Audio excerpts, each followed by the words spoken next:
ఇక కిచెన్‌లో చామంతి పనిచేస్తూ ఉంటుంది. గ్లాస్‌లో పాలను పోస్తూ రోజా మాట్లాడిన మాటల్ని గుర్తు తెచ్చుకుంటూ ఉంటుంది.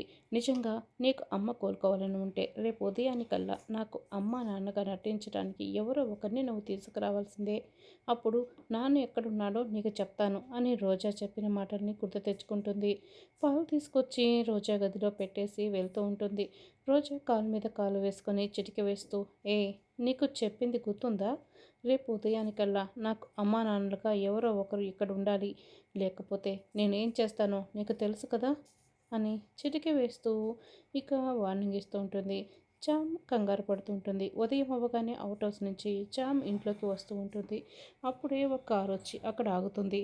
ఆ కారులో నుండి పిఎస్ఆర్లోని రఘురామ్ కారులో నుంచి దిగుతూ ఉంటాడు.